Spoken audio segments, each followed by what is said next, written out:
Climate change is no longer a distant threat. It's here, and it's intensifying.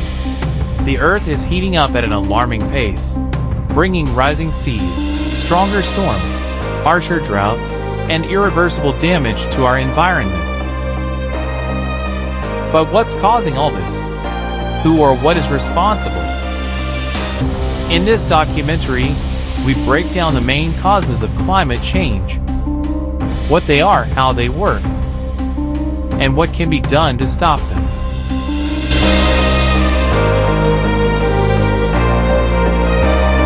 The moment we drill into the earth to extract oil or gas, emissions begin. Fossil fuel production is a top contributor to greenhouse gases, releasing not just carbon dioxide but also methane, a gas up to 80 times more powerful than CO2 over a 20-year span. Even wells that are no longer in use, so-called orphan wells, continue to leak methane into the air. In 2018 alone, these neglected sites in the U.S. released more than 280,000 metric tons of methane.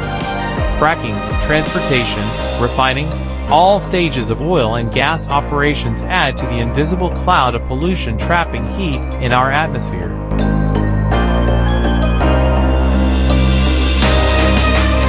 You might not think about it, but the buildings we live and work in are major climate culprits. Heating, cooling, lighting, appliances, they all consume energy, often from fossil fuels. In 2020, U.S. buildings alone were responsible for 13% of national emissions. Worse still, about 30% of the energy used in those buildings is wasted. But there's hope. New technologies and energy efficiency, from better insulation to smart systems, can drastically reduce emissions. Upgrading old buildings and ensuring all new ones meet green standards isn't just smart, it's necessary.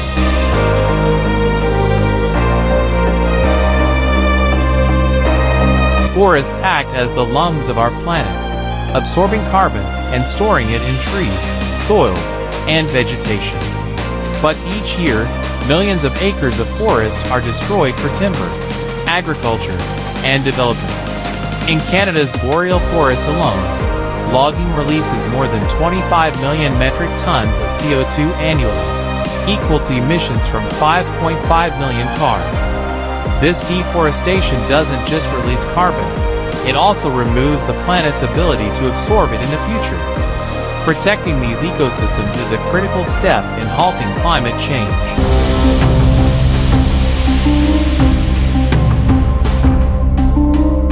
What we eat, how we travel, the electricity we use, it all adds up. Every person has a carbon footprint, and together, our choices shape the future of the planet. Even food waste plays a role.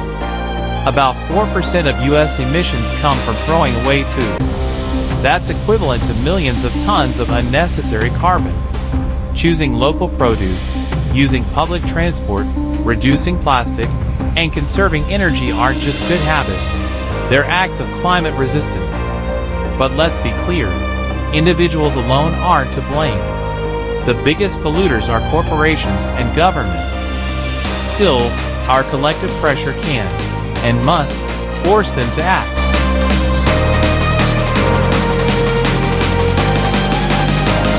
Climate change didn't happen overnight. It's the result of decades of decisions made by industries and leaders, powered by our consumption patterns. The good news? That means we can change it. Cleaner energy, greener cities, climate-smart agriculture, and sustainable choices can reduce emissions and restore balance. But we must act, together and now. This is no longer just about science. It's about justice, future generations, and the kind of world we want to live in. Climate change affects us all, but we're not equally responsible, nor equally vulnerable. Let's demand better. Let's live better. And let's fight for a cooler, fairer, and more sustainable world.